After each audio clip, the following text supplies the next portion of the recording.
Algo cambió. Podías sentirlo en el aire incluso antes de verlo en los datos, esa tensión eléctrica, aguda, que solo precede a un descubrimiento o a un desastre. 3 días después de que TRES y Atlas pasara su punto más cercano al Sol, el universo parpadeó. Los telescopios fueron los primeros en captarlo, un destello, una extraña refracción de luz, un chorro de algo que salía del objeto en 3 direcciones distintas al mismo tiempo. No era una cola. No era polvo. Era una estructura. Compleja. Precisa.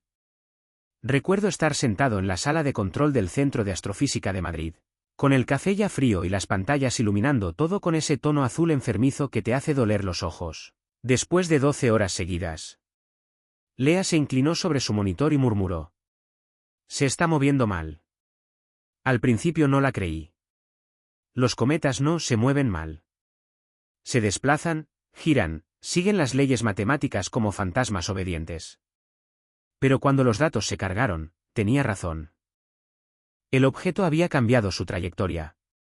Un arco sutil, 4 segundos de arco fuera del rumbo previsto. Parece insignificante, un error de redondeo, pero cuando sigues un cuerpo a millones de kilómetros, eso es enorme. Eso es intencional. Y ahí empezaron las preguntas. ¿Cuándo fue la última vez que vimos un cometa comportarse así? ¿Acelerando sin causa visible? ¿Cambiando de color, del rojo óxido al azul hielo en menos de una semana? ¿Perdiendo su cola por completo solo para emitir varios chorros, como si ajustara algo? Nunca. Porque nunca había ocurrido. La primera señal llegó del radiotelescopio de Calar Alto, en Almería, débil, casi perdida entre el ruido de fondo del espacio. 1,665 y 1,667 GHz. Radicales hidroxilos. Normal, me dije. Fragmentos de agua. Todos los cometas emiten o cuando la luz solar descompone su hielo. Salvo que, este no lo había hecho antes. Llevábamos meses escuchando, silencio absoluto. Y de pronto, pocos días después del perihelio, las moléculas aparecieron. Como si algo se hubiese encendido. Lea lo llamó activación. Me reí del término al principio, sonaba demasiado deliberado, demasiado humano. Pero ella solo se quedó mirando la pantalla y dijo en voz baja. Entonces dame una palabra mejor. No pude. Las lecturas eran limpias, líneas de absorción estrechas, sin ampliaciones violentas, sin estallidos. Los gases no escapaban en caos, sino despacio, medidos, como si fueran liberados a propósito. Y la temperatura del objeto, 230 Kelvin. Aún fría. Demasiado fría para ese nivel de actividad. Nada tenía sentido. Recuerdo la noche en que llegaron los datos de ALMA, el observatorio del desierto de Atacama. El aire afuera era afilado y seco, el tipo de frío que atraviesa la ropa y te recuerda lo pequeño que eres. Dentro, nos apiñamos alrededor del monitor mientras el profesor López, jefe de análisis espectral, hacía sus cálculos. Los números descendían por la pantalla y él frunció el ceño de esa forma que pone cuando el universo decide no comportarse. La aceleración no es gravitatoria, dijo al fin. Silencio. Lea murmuró. ¿Desgasificación? Él negó con la cabeza. Si fuera eso, veríamos una coma. Veríamos luz. Pero esto, tocó la pantalla, esto se ha movido sin mostrar el trabajo. Alguien soltó una risa nerviosa. Yo no. Porque sabía lo que eso significaba. Si no era gravedad. Si no era gas. Si no era un error. Entonces, ¿qué demonios era? Unos días después, el mundo lo supo. Titulares por todas partes. Programas de tertulia, hilos en redes sociales ardiendo como pólvora. Un catedrático de Harvard, sí, ese, no descartaba un origen tecnológico. No había dicho de extraterrestres, exactamente. Dijo, firma tecnológica. Pero bastó para incendiarlo todo. La ESA se apresuró a controlar la narrativa. Publicaron una nota, calmada, burocrática, ensayada. No existen evidencias que apoyen hipótesis de origen no natural en relación con TRES y Atlas. Traducción, dejad de alarmaros. Pero el pánico no entiende de comunicados. Crece en el silencio, en lo que no se dice. Y la agencia callaba demasiado. A finales de octubre empezó el cambio de color. Primero lo vimos a través de los filtros, el rojo desvaneciéndose en violeta, luego virando a un azul eléctrico tan profundo que parecía soldadura congelada. Eso no debía pasar. Cuando un cometa se calienta, libera polvo. Y el polvo dispersa la luz roja. Pero Tracy Atlas hacía lo contrario, perdía rojo, se volvía azul. Quizá las partículas sean microscópicas, dijo Lea. Dispersión de Rayleigh. La misma razón por la que el cielo es azul. Entonces, ¿dónde está el polvo? Pregunté. No respondió. La primera vez que vi la imagen del telescopio gemelo de Canarias, se me olvidó respirar. El chorro no apuntaba lejos del sol. Apuntaba hacia él. Por un momento, la sala quedó muda. Ni los servidores sonaban. Imposible. Las colas de los cometas siempre se alejan del sol por presión de radiación. Siempre. Pero allí estaba, un chorro solar, verde y tenue contra el vacío. Quizá ventile desde la cara nocturna, propuso alguien. Entonces lo hace deliberadamente, murmuré. No se puede ventilar contra el viento solar por accidente. Lea me miró, mitad miedo, mitad fascinación. Estás diciendo que está maniobrando. No contesté. Porque ya no sabía qué estaba diciendo. En noviembre, el murmullo científico se volvió político. El Parlamento Europeo pedía explicaciones. Los presentadores de televisión leían comunicados de astrofísicos que jamás habían pisado un observatorio, pero opinaban sobre transparencia institucional. Incluso Michio Kaku acusó a la ESA de ocultar los datos de la sonda Marte Reconnaissance cuando Tracy Atlas pasó cerca del planeta rojo. Si no hay nada que ocultar, dijo, ¿por qué tanto secretismo? Buena pregunta. Las misiones marcianas guardaron silencio.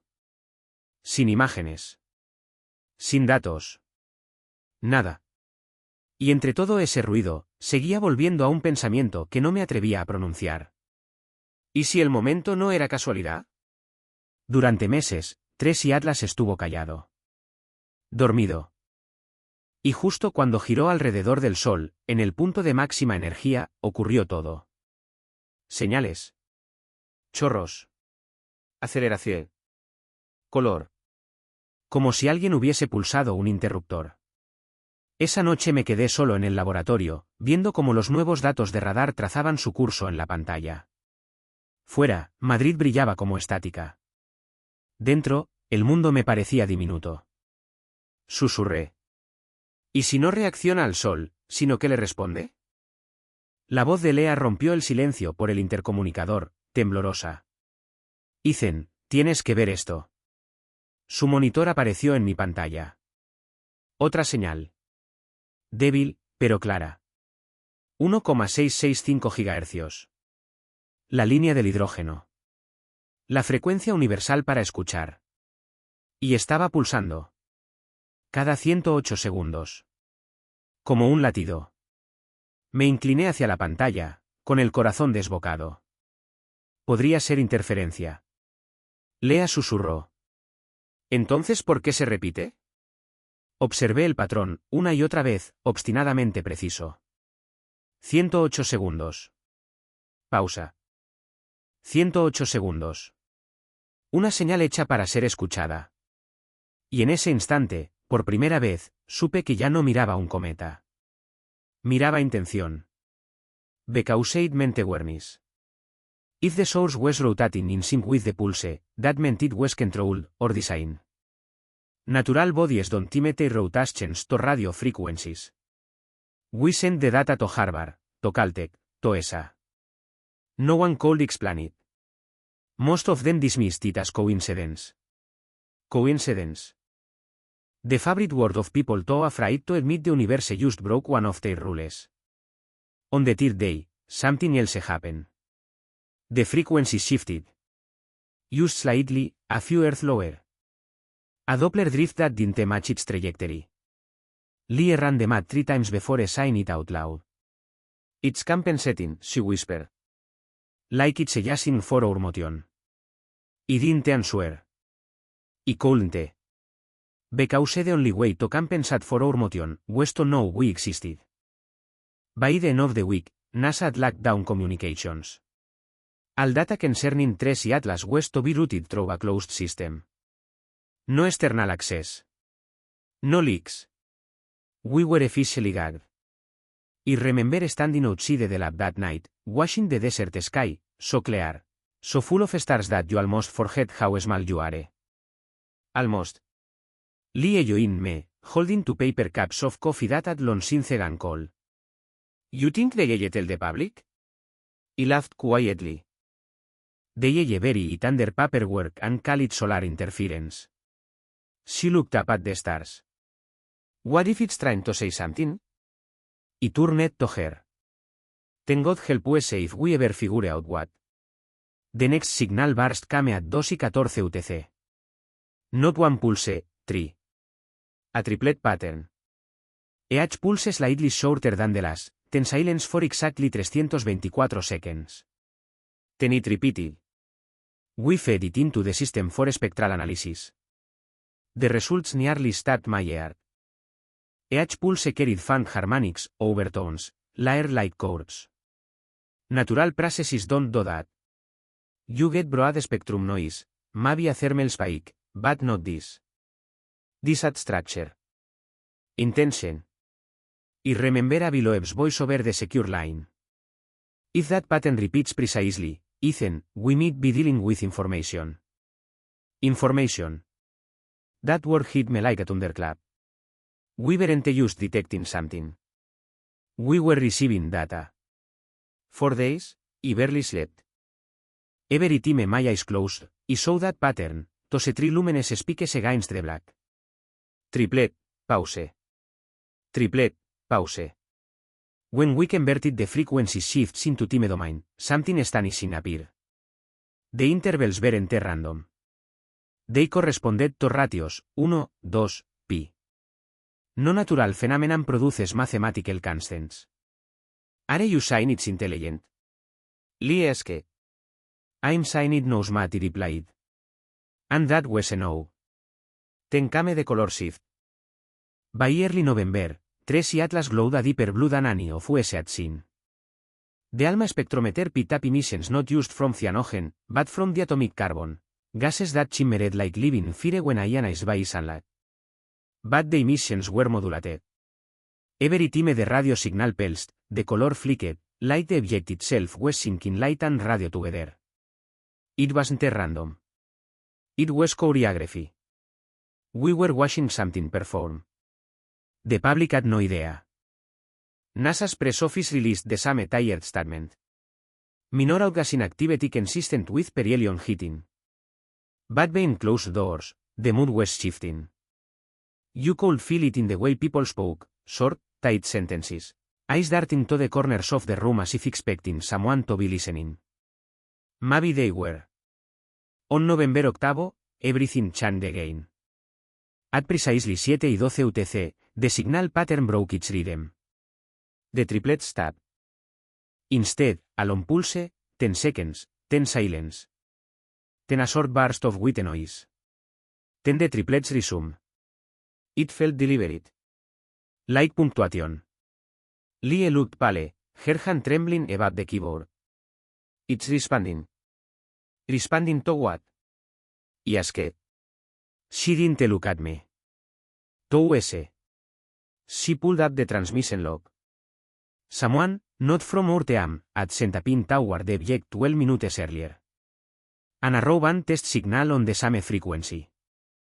A stupid, reckless test without authorization. And now, something 180 million kilometers away, had replied. We replayed the burst 100 times. It wasn't just noise. Buried inside that static was a modulation envelope, a whisper beneath the chaos. Lee isolated it, filtered out the cosmic background, and what remained was rhythmic. A sweep through frequencies. Not human speech. Not binary code. Something older. It sounded biological. When she played it through the speakers, every hair on my arm stood up. It wasn't the words. It wasn't the music. But it carried intention. Like walls cowling through the ocean. Only this ocean was space. I looked at Lie. Her lips were trembling. It's not talking, she said quietly. It's imitating. The idea hit me like a blow. Of course. We descent at on, a narrow, artificial frequency spike. And whatever this thing was, it had captured it. Not replying with words. Just reflecting it back, distorted, reshaped. It wasn't descending. It was learning. By the time down came, we lost the signal again. Tracy Atlas rotated out of alignment, sleeping beneath the sun's glare. For now, it was quiet. But that quiet felt like a breath. I sat alone in the control room, staring at the frozen trace of that last pulse on the monitor. Outside, the horizon was burning orange, the desert waking to another indifferent morning. I pressed record on my log. My voice shook more than I wanted to admit. If anyone ever hears this, know that we didn't provoke it. We only listen. But something out there heard was listening, and listened back. I stopped the recording. Then, faintly, through the static of the receiver, I heard a single, soft click. One pulse. 108 seconds. Then another. And then, nothing. Like it was saying goodbye. Or, waiting. Silence. That's what I remember most about those next few days. No era el zumbido de los equipos, ni el murmullo de los analistas, ni el pitido de los monitores. Era silencio. De ese que pesa, como si te presionara las costillas desde dentro. Después del último pulso, Tracy Atlas se apagó. Sin señal. Sin chorros. Sin cambios de color. Nada. Como si todo el cosmos hubiera inhalado, y se negara a exhalar. La ESA decretó un apagón observacional de 72 horas. Lo llamaron revisión de integridad de datos. Pero todos sabíamos lo que significaba, algo en aquella última transmisión les había asustado. Lea dejó de venir al laboratorio. Su tarjeta de acceso fue desactivada sin aviso. Intenté llamarla, nada. El buzón de voz de su piso reproducía ese tono metálico, impersonal. Este número no está disponible temporalmente. Fue entonces cuando entendí que algo había cambiado, no solo en el cielo, sino también aquí abajo. El 11 de noviembre, alrededor de las 2 de la madrugada, seguía frente a mi consola, repasando viejas grabaciones en busca de cualquier detalle que hubiéramos pasado por alto. De pronto, todos los monitores parpadearon. Negro. Luego blanco. Luego estática. Pensé en un fallo eléctrico. Pero el generador principal seguía estable, el equipo funcionaba bien. Solo la señal estaba alterada. Y la estática tenía estructura. Una franja tenue, repetitiva, un patrón de barras claras y oscuras moviéndose en sincronía por todas las pantallas. Me quedé helado. No era corrupción de datos. Era una señal, codificada dentro del ruido visual. Y venía desde dentro de nuestra red. No del espacio. De la Tierra. Control, habla el Dr. Harper en Bahía 3. Tengo interferencias anómalas en todos los canales. ¿Confirman fuente externa? La línea chisporroteó. Silencio. Cuando la respuesta llegó, no era Control. Era Lea. Ethan, no hables por la red. Están rastreando las transmisiones. El pecho se me encogió. ¿Lea? ¿Dónde estás? Tienes que ver algo. Revisa el disco de seguridad marcado como T-Delta. No lo abras en línea. ¿Solo? Su voz se cortó a mitad de frase. Esperé a que volviera. No lo hizo. El disco que mencionaba estaba escondido en un cajón, bajo capas de cinta con sellos de clasificado. No debería haber estado allí. Cuando lo conecté, la carpeta se desplegó como un secreto floreciendo en la oscuridad. Dentro, imágenes sin procesar del 3 de octubre. Del orbitador de Marte. Las mismas que la ESA aseguraba que aún no habían sido analizadas. Si lo habían sido. Fotograma a fotograma, vi cómo Tracy Atlas pasaba a menos de 30 millones de kilómetros de Marte. No era solo una estela de luz, tenía forma. Bordes definidos. Una superficie con geometría diseñada. No esférica. No irregular. Poligonal. Facetada. Como el casco de algo construido. Y en el último fotograma, justo antes de que la imagen se corrompiera. Un destello de luz. Una ráfaga concentrada desde uno de sus lados. No era reflejo. Era emisión. Un haz dirigido. Me quedé inmóvil, el pulso desbocado. Lea, ¿qué demonios me has enviado? Susurré. Repetí el vídeo, acercando el zoom al instante del destello. El análisis del espectro mostró algo que jamás había visto en una fuente natural. Un pico de banda estrecha, característico de luz coherente. Un láser. Pero, ¿a esa distancia? ¿Con esa potencia? No estaba reflejando la luz del sol. La estaba generando. Y si podía hacer eso, no era pasivo. Era activo. Apenas dormí. Todas las teorías que hasta ayer parecían sólidas ardían ahora como ceniza. Sublimación, calentamiento solar, desgasificación, todo encajaba demasiado bien. Demasiado seguro. A la mañana siguiente entré en el laboratorio y encontré a 2 hombres trajeados esperándome en la puerta. Sin acreditaciones. Sin nombres. Solo caras neutras. ¿Dr. Ethan Harper? Sí. Viene con nosotros. No dijeron a dónde. Me retiraron la tarjeta, el móvil y el cuaderno. Me escoltaron a través de 3 puertas de seguridad que jamás había visto. Acabamos en una sala sin ventanas, una mesa, 2 sillas, un monitor empotrado en la pared. Uno de ellos se sentó frente a mí. El otro se quedó detrás. Dr. Harper, dijo el primero, ¿conoce el archivo llamado T-Delta? Sí. ¿Sabe quién fue la última persona que lo abrió? El que estaba detrás movió los pies. Oí el clic de un bolígrafo. Ese archivo es de nivel 9, continuó el primero. Usted no tenía autorización para verlo. Tragué saliva. Entonces, ¿por qué estaba en mi laboratorio? Silencio. El hombre pulsó un botón. El monitor se encendió, la imagen del orbitador, Tracy Atlas congelado en el fotograma. ¿Qué ve aquí, Dr. Harper? No respondí. Porque lo que el público verá, prosiguió, será un error de compresión. Distorsión de píxeles. Ruido. Eso no es ruido, dije en voz baja. Él sonrió, apenas. Ahora lo es. Y la pantalla se apagó. Me liberaron horas después con un acuerdo de confidencialidad del grosor de un tomo de enciclopedia. Sin explicaciones. Sin mencionar a Lea. Solo una advertencia.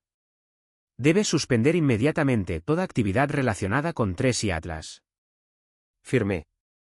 No tenía opción. Pero no se llevaron todo. Aún conservaba los registros de señal. Y, al llegar a casa, hice lo que no debía, los revisé. Fue entonces cuando lo vi. Un eco residual en el espectro. Algo oculto bajo el ruido de la transmisión final. Cuando lo aislé, la forma que emergió me heló la sangre. No era ruido aleatorio. Era una imagen. Un mapa. Una cuadrícula de coordenadas, no estelares, sino terrestres. Más concretamente, de la Antártida. Me quedé mirándolo hasta el amanecer. Coincidía con la cuenca del glaciar Lambert, cerca del paralelo 77º sur. Un lugar donde nadie en su sano juicio buscaría nada. Pero allí estaba. Coordenadas enviadas desde un objeto a 180 millones de kilómetros, apuntando al punto más frío y vacío de la Tierra. Aquella mañana volví a llamar a Lea. Y, para mi sorpresa, respondió. Su voz era un susurro. Ya lo encontraste, ¿verdad? Antártida, dije. ¿Por qué? ¿Qué hay allí? Pausa. De ahí proviene la señal, Ethan. ¿Qué dices? La señal venía del cometa. No toda. Estática. Luego un chasquido, como si el micrófono se rompiera. Nos están escuchando, dijo. Tienes que llegar hasta mí antes de que... La llamada murió. Me quedé mirando el móvil, con el corazón golpeando tan fuerte que dolía. Si lo que decía era cierto, si parte de la señal no provenía de Tracy Atlas, sino de la Tierra. Entonces esto no era un descubrimiento. Era una cadena de mensajes. Y nosotros éramos el eslabón intermedio. Esa noche preparé una mochila, ropa térmica, un disco duro, mi viejo receptor de onda corta. No le conté a nadie a dónde iba. Antes de salir, miré por la ventana el cielo despejado del desierto. Allí arriba, Tracy Atlas seguía oculto tras el resplandor solar. Esperando. Susurré hacia la oscuridad, sin saber ya a quién me dirigía. Si me escuchas, voy hacia ti. Antártida. No es un lugar. Es un silencio. Un silencio tan denso que devora el sonido. Incluso tu respiración parece demasiado fuerte, demasiado humana. Un lugar donde los secretos pueden vivir para siempre, porque nadie se queda el tiempo suficiente para oírlos susurrar de vuelta. Aterricé en la base MC Murdo con una acreditación falsa de investigador, gracias a un viejo colega del CSIC que me debía un favor. Dije que estudiaba isótopos meteoríticos. Suficientemente creíble para pasar los controles. El aire me golpeó como cuchillas. El horizonte era un mar de blanco. Solo hielo, viento y la sensación de que algo dormía bajo nuestros pies. Y bajo ese cielo infinito, volví a sentirlo. La misma presión que sentí cuando la señal llegó por primera vez. El mundo contenía la respiración. Lea me había dejado un último mensaje antes de desaparecer por completo. Solo coordenadas, las mismas del Tracy Atlas, y una línea de texto. No está enterrado. Está dormido. El punto estaba a unos 420 kilómetros al este del glaciar Lambert. Zona sin cartografía. Sin bases. Sin rutas aéreas. Solo hielo, y lo que hubiera debajo. Me uní a un convoy de carga que iba en esa dirección, fingiendo que recogía muestras de roca. 2 pilotos, un mecánico y yo. Nadie hizo preguntas. Nadie quería saber. En este continente sobrevives respetando el silencio. Al tercer día, el GPS empezó a fallar. La brújula giraba lentamente, como indecisa. Y entonces la radio empezó a zumbar. Un tono bajo y constante, tan profundo que parecía escucharse con los huesos, no con los oídos. Interferencia, dijo uno de los pilotos ajustando los diales. Será una tormenta solar. Pero yo conocía ese sonido. Cada 108 segundos. Llegamos al punto al anochecer. La nieve caía de lado, espesa como estática.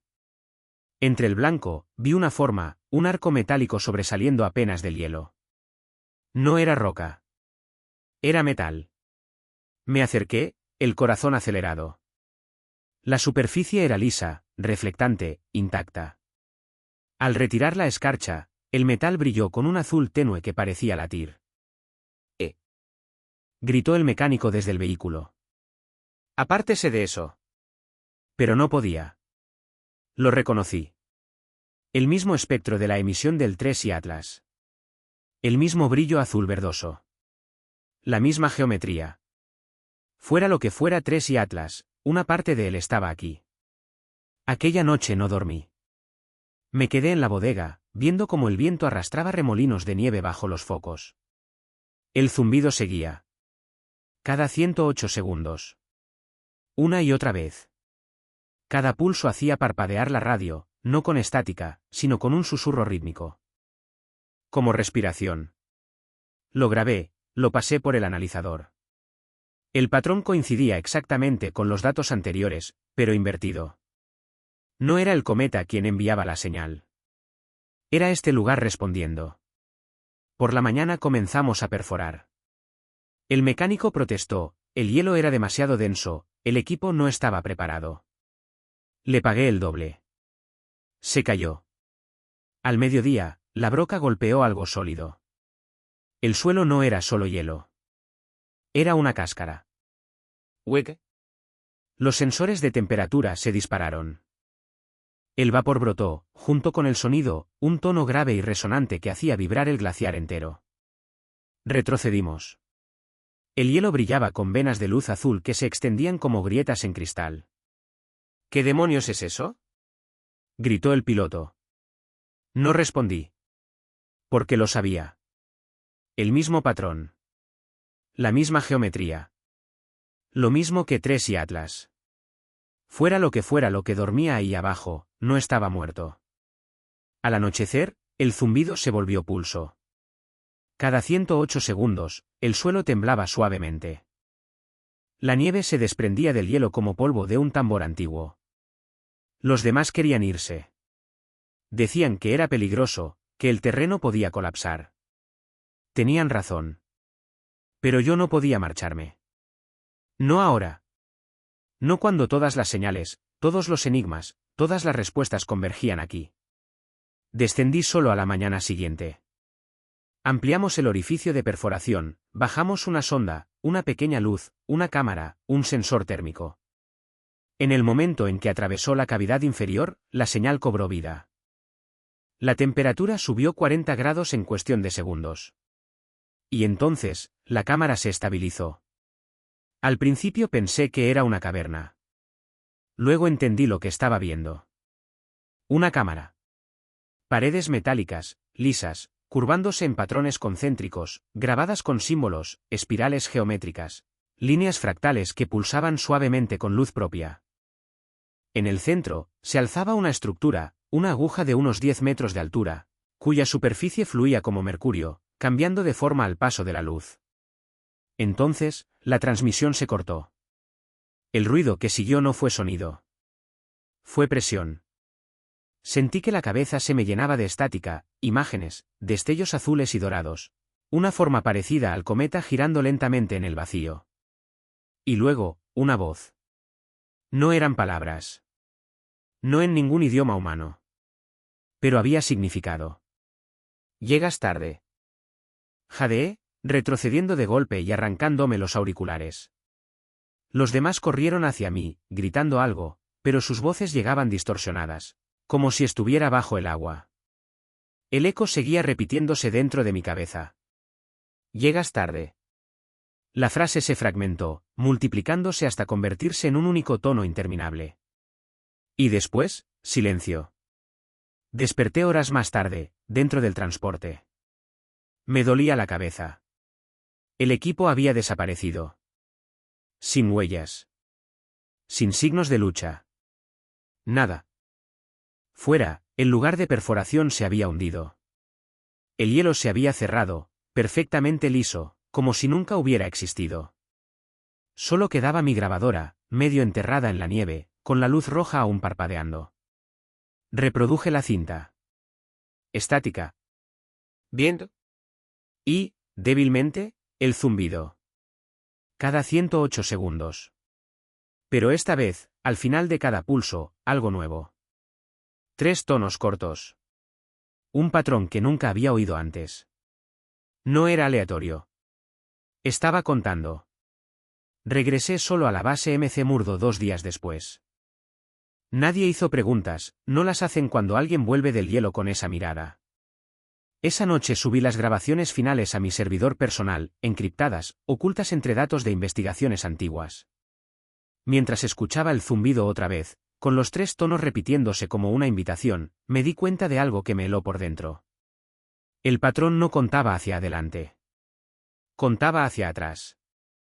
El siguiente pulso llegaría en 48 horas. ¿Y si mis cálculos eran correctos? Cuando alcanzara el 0, Tres y Atlas volvería a estar visible desde la Tierra.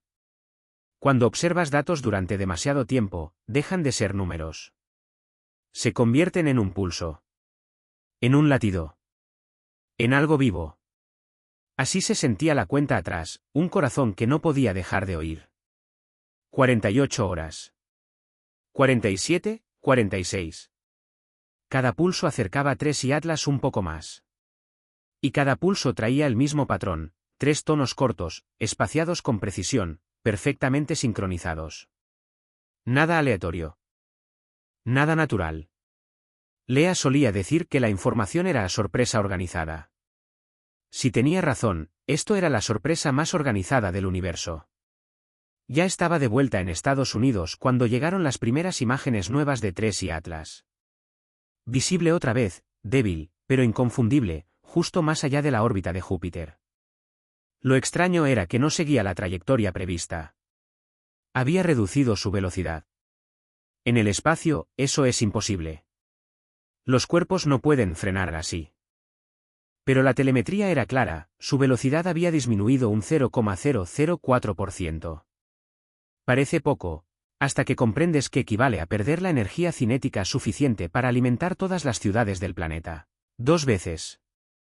Algo lo estaba reteniendo. O guiando. La ESA negó el frenado al principio, alegando variaciones instrumentales. Pero yo tenía acceso a los datos del radar de espacio profundo. Y los números no mienten. Lea habría sido la primera en verlo. Si siguiera viva. Eso me dijeron. Que murió congelada en el glaciar, su baliza sepultada bajo la tormenta.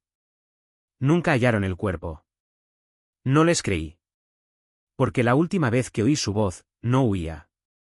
Me estaba advirtiendo. La cuenta atrás marcó 24 horas. Aquella noche regresé a mi receptor, escondido en el desierto, donde el aire seco era perfecto para escuchar frecuencias bajas. Lo conecté al portátil y esperé. 108 segundos después, el pulso sonó. Más fuerte que nunca. Los tonos eran más agudos ahora, puros, cristalinos. Al pasarlos por el analizador, la forma de onda se desplegó en algo nuevo. No era solo sonido. Era estructura. Un patrón geométrico. Simetría hexagonal. Como un copo de nieve hecho de luz. Lo había visto antes. En la cámara bajo el hielo. Y entonces entendí, la cuenta atrás no era una advertencia. Era una sincronización. Lo que estaba enterrado en la Antártida se estaba alineando con lo que fuera que era Tracy Atlas. No dormí en 36 horas.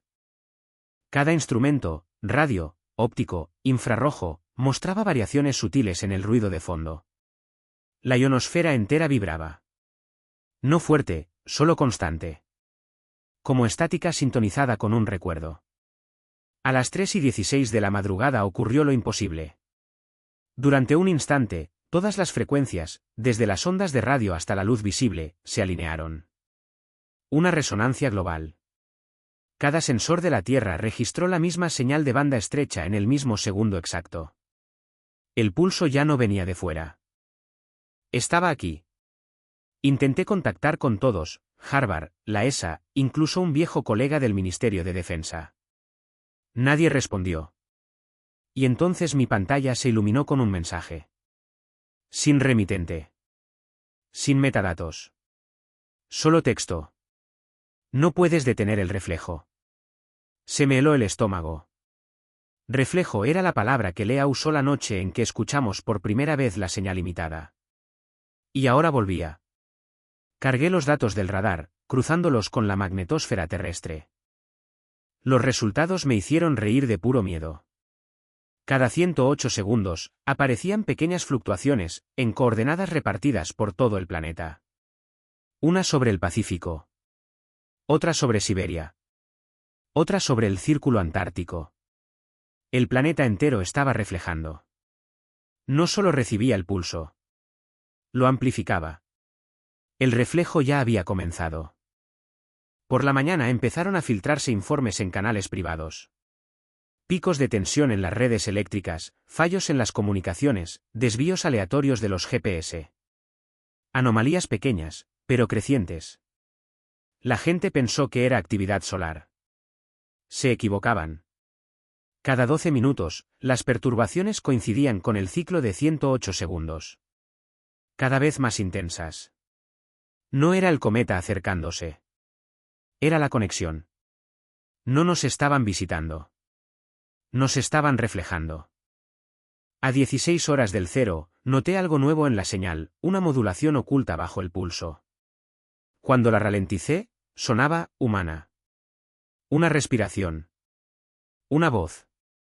Hice un análisis espectral para confirmarlo, aunque ya lo sabía. Era Lea. Su voz. Débil, distorsionada, pero inconfundible. Repitiendo 3 palabras. Está despertando.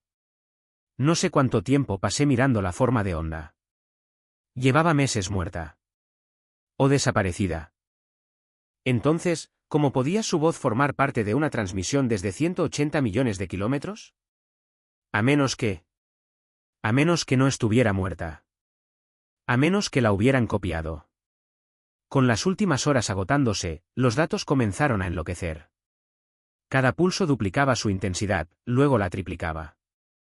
Los satélites registraban auroras en el ecuador, una imposibilidad física. El cielo nocturno brillaba con un verde fantasmagórico, como si el planeta entero estuviera envuelto en un capullo magnético. A las 2 UTC lo comprendí. La cuenta atrás no era para la llegada. Era para la alineación. Cada 108 segundos no era solo un intervalo. Era una calibración, una sincronización entre Tres y Atlas y la antigua estructura que dormía bajo los polos. No esperábamos que algo se acercara. Esperábamos que el espejo se encendiera. El mundo no tenía ni idea. La gente seguía deslizando pantallas, riendo, creyendo los comunicados planos de la ESA sobre perturbaciones solares. En observatorios y centros de datos de todo el mundo, el patrón era inconfundible. El zumbido crecía, extendiéndose por cada circuito, cada dispositivo, cada mente que escuchaba demasiado cerca. El espejo ya no reflejaba solo señales. Nos reflejaba a nosotros. Con 6 horas restantes, salí al exterior. El desierto estaba en calma absoluta, sin viento, sin ruido. Y entonces lo vi, una débil columna de luz atravesando el cielo nocturno desde la dirección del polo sur. No era un rayo. Era constante. Vertical. Infinita. Giré mi receptor hacia ella. La señal casi hizo estallar los altavoces. Ya no era ruido. Era un mensaje. Retorno completo. El portátil se congeló. El sonido se retorció en un tono bajo y armónico que hizo temblar la arena bajo mis pies. Mi reflejo en la pantalla parpadeó, y durante un instante imposible, no era yo quien me miraba. Era ella. Sonrió, levemente. No con tristeza. No con miedo. Solo con comprensión. Luego la imagen se disolvió en estática. Y el pulso se detuvo. Silencio otra vez. El más largo que he conocido. Comprobé el temporizador, 0. La cuenta atrás había terminado. Durante unos segundos, nada ocurrió. Y entonces el cielo onduló, una oleada de luz recorriendo el horizonte de lado a lado. Cada estrella se duplicó, luego se triplicó, sus reflejos floreciendo a través del vacío. Era como si el universo hubiera estado esperando una señal para recordarse a sí mismo. Y ahora lo hacía. Lo último que recuerdo antes de desmayarme fue el zumbido elevándose, no desde el receptor, sino desde dentro de mí. Como si la señal ya no estuviera fuera, sino dentro. Cuando abrí los ojos, el mundo ya no era el mismo. Al principio pensé que seguía soñando, una de esas pesadillas lúcidas donde todo parece demasiado quieto. El aire no se movía. Las sombras no cambiaban. Incluso la luz pesaba. El receptor estaba mudo. El portátil, apagado. Pero el zumbido seguía en mi interior. No era fuerte ni doloroso, solo constante. Un segundo latido bajo el mío. La cuenta atrás había terminado. Y algo había comenzado.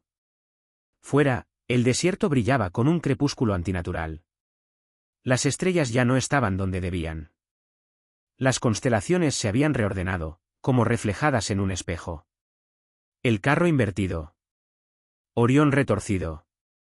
Era como si el cielo se hubiese vuelto de cristal. Cada pocos segundos, destellos cruzaban el firmamento, no relámpagos, no meteoros, sino reflejos, ondeando en la atmósfera como ecos sobre el agua. Y por primera vez comprendí lo que significaba realmente espejo. No se trataba de luz, sino de existencia. Las primeras transmisiones comenzaron media hora después. No desde el espacio. Desde las personas. En todas las frecuencias, radio, wifi, incluso líneas eléctricas. Empezaron a oírse voces humanas superpuestas. Algunas aterradas. Otras serenas. Otras riendo. Todas decían lo mismo. ¿Nos oyes ahora? Una y otra vez. La misma frase que apareció en mi portátil la noche en que el cometa habló por primera vez. Solo que ahora no era un mensaje. Eran miles de millones. Subí al camión y empecé a conducir. Sin rumbo, solo instinto. Las carreteras estaban vacías. El cielo, líquido. Las torres de radio se apagaban una tras otra, pero el zumbido no desaparecía. En la autopista crucé un convoy militar, avanzando hacia el sur. Hacia la señal. Casi les seguí. Pero algo dentro me dijo que no. Aquello no estaba destinado a ser detenido. Estaba destinado a completarse. Al amanecer llegué a lo que quedaba de un pequeño pueblo. Las farolas parpadeaban al ritmo exacto de mi pulso. Las casas, los coches, las pantallas, todo estaba oscuro. Solo las ventanas. Las ventanas brillaban. Reflejos que no coincidían con la realidad, rostros que se giraban un segundo tarde, sombras que pestañeaban después de moverse. Como si el mundo se retrasara respecto a su propia imagen. Me acerqué a un escaparate. Y me quedé helado. Mi reflejo parpadeó antes que yo. Creí haber perdido la razón. Hasta que el reflejo habló. ¿Has vuelto? No era mi voz. Era la suya. Su reflejo parecía mayor, más delgado, como hecho de recuerdos en lugar de carne. Pero sus ojos, seguían siendo los suyos. Completaste la secuencia, dijo suavemente. Ya está despierto. ¿Qué está despierto? Pregunté. Sonrió, casi con tristeza. La imagen. El eco. La parte de nosotros que se fue. ¿Estás viva? Estoy reflejada. Su mano se movió. Y la mía la imitó, hasta tocar el cristal. Durante un segundo, el mundo se inclinó. Ya no estaba en la calle. Estaba dentro del reflejo. O quizá él estaba dentro de mí. La luz lo inundó todo, capas y capas doblándose como origami. Vi formas, símbolos, una red que unía galaxias, conectando estrellas como neuronas de una mente cósmica.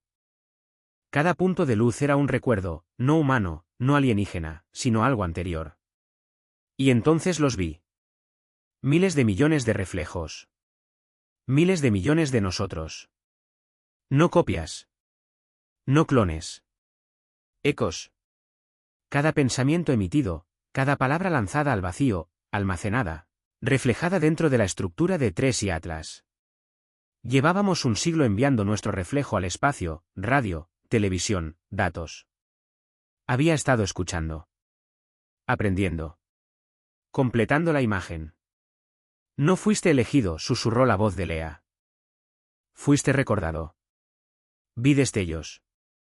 La cámara antártica brillando más que el sol. La aguja desplegándose como una flor. Columnas de luz ascendiendo al cielo. Cada pulso coincidía con mi latido. Cada pulso, un espejo. La Tierra no estaba siendo invadida. Estaba sincronizándose. El retorno no hablaba de un cometa regresando a casa. Hablaba de nosotros. De la parte que enviamos al vacío hace eones, volviendo al origen. La luz se desvaneció. Las imágenes se ralentizaron. Vi momentos. La primera vez que conocí a Lea, inclinados sobre un espectrómetro roto. Nuestra primera noche en el observatorio, mirando las estrellas. Y aquel instante en que me dijo: si el universo es un espejo, ¿qué crees que intenta mostrarnos? Entonces, estática. El entramado se apagó.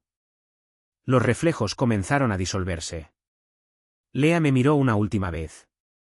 Cuando el espejo se cierre, algunos nos quedamos, dijo. Ese es el precio. ¿Quedarte? ¿Qué quieres decir? Pero ya se desvanecía, su silueta rompiéndose en destellos. No luches, Ethan. Solo, escucha. Y desapareció. Desperté al atardecer, junto a la carretera. La cabeza me estallaba. El aire estaba quieto. El cielo, dorado. La batería del camión, muerta. El portátil, frito. El zumbido, más débil. Solo un susurro bajo mi pulso. El mundo parecía normal otra vez. Las auroras se habían ido. Las señales, cesado. Por un instante, pensé que todo había terminado. Hasta que vi la valla publicitaria junto a la carretera, un viejo anuncio de telefonía. La pantalla parpadeó. Una sola línea apareció. La imagen está completa. ¿Y debajo? Bienvenido de nuevo. Han pasado 6 semanas desde el suceso. El mundo lo llama la reflexión global. La mayoría cree que fue una tormenta geomagnética. Los gobiernos se encargaron de eso. Satélites reiniciados, datos reescritos, cronologías retocadas. Pero yo sé la verdad. Porque cada noche, exactamente a las 2:11, mi reflejo se mueve un segundo más tarde que yo. Y a veces, cuando me alcanza, sonríe. No con burla. No con malicia. Solo con reconocimiento. Como si recordara algo que yo he olvidado. He vuelto a escuchar susurros en la radio. No palabras. Melodías. Patrones que se sienten como sueños a medio recordar. Allá afuera, más allá de la órbita de Júpiter, 3 y Atlas aún flota, una semilla silenciosa de memoria reflejada, llevando nuestros ecos hacia el próximo mundo. Quizá algún día alguien la encuentre. Quizá escuchen. Quizá nos oigan responder. Y entonces entenderán lo que por fin comprendo. Que nunca fuimos los primeros. Ni los únicos. Ni los observadores. Siempre fuimos el reflejo. Esperando a que el espejo se girase hacia nosotros. Cuando me preguntan ahora qué creo que ocurrió aquella noche, digo la verdad. El cometa no vino a visitarnos. Vino a recordar. Y al hacerlo, nos hizo completos.